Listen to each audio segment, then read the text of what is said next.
Hello friends, welcome to all of you to factual family.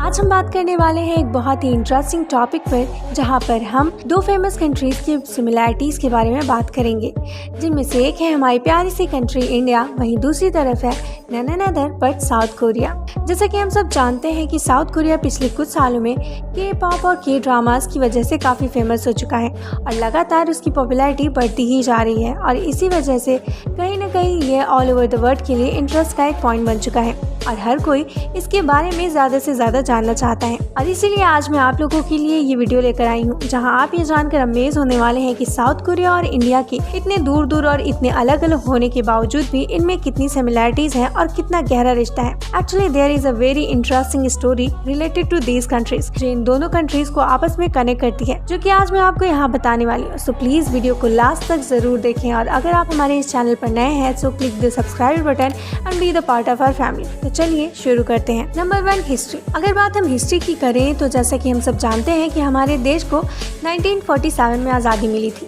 वहीं south Korea को 1948 में, और इन दोनों ही देशों को किसी और गवर्नमेंट द्वारा रूल किया गया था।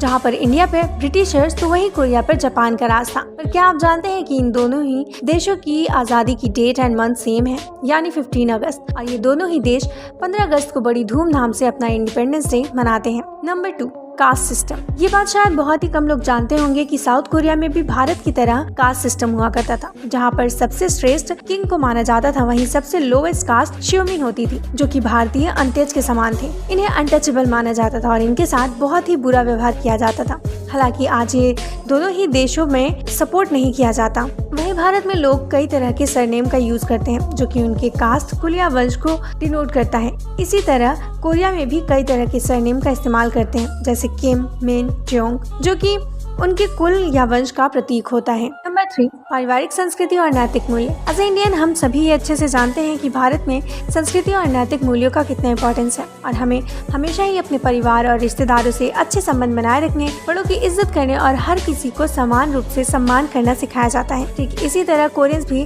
परिवार और रिश्तेदारों से अच्छे संबंध बनाए रखने में विश्वास रखते हैं। इसी तरह जब हम अपने बड़ों से बात करते हैं तो उन्हें आप कहकर संबोधित करते हैं, वैसे ही कोरियंस भी अपने से बड़ों से बात करते समय इसी तरह के तरीके का इस्तेमाल करते हैं।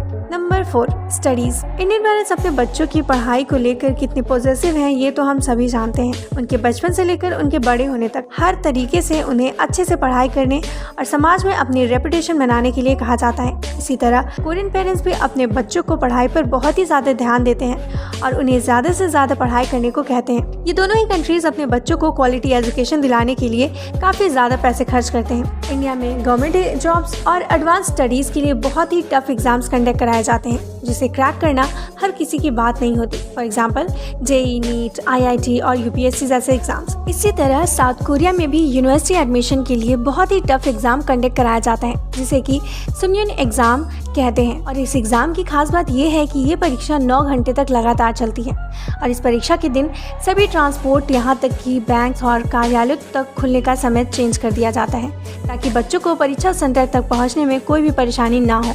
और अगर कोई बच्चा परीक्षा तक नहीं पहुंच पा रहा होता है तो पुलिस खुद उसे सेंटर्स तक ले जाते हैं। Number 5, food. वैसे आपको जानकर हैरानी होगी कि देयर आर सम फूड्स जो कि इंडिया और कोरिया में काफी सिमिलर हैं, जिनमें से सबसे पहले नंबर पर आता है कोरिया का फेमस डिश किमची। जी हाँ, किमची, जो कि बेसिकली इंडियन अचार की तरह होता है और ये दोनों ही कंट्रीज में खाना खूब पसंद किया जाता है और इसमें कई तरह की वैरायटीज भी देखी जा सकती हैं। नंबर 2 पर आता है कोरियन डिश खमजाजान, जो कि बेसिकली इंडियन आलू टिक्की की तरह होता है। इसके बाद है मंदू, जो कि इंडियन फेमस डिश गुजिया, जिसे कि डिफरेंट फेस्टिवल पर बनाया जाता है। ये दोनों भी काफी सिमिलर होते हैं, हालांकि इनकी फीलिंग्स अलग अलग हो सकती हैं। और अब बारी आती है पात बिनसुकी, जो कि बेसिकली इंडियन गोला है। और इसके बाद है डिश या कागवा, जो कि स्वीट डिश है और ये बिल्कुल इंडियन स्वीट जलेबी की तरह होता है। तो ये थी कुछ सिमिलरिटीज जो कि कोरिया और इंडिया के बीच पाई जाती है। एंड फाइनली अब मैं आपको वही स्टोरी बताने वाली हूँ जिसके बारे में मैंने आपसे कहा था, और ये कोरिया और इंडिया के रिश्ते को और भी गहरा कर देता है।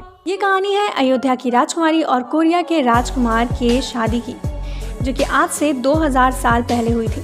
कोरियन पौराणिक कथा के मुताबिक राजकुमारी सूर्यरत्ना, जो कि अयोध्या की राजकुमारी थी, और राजकुमारी किम सुरो, जो कि कोरिया के राजकुमार थे, की शादी कराने का संकेत उनके पेरेंट्स को ईश्वर द्वारा सपने में दिया गया था।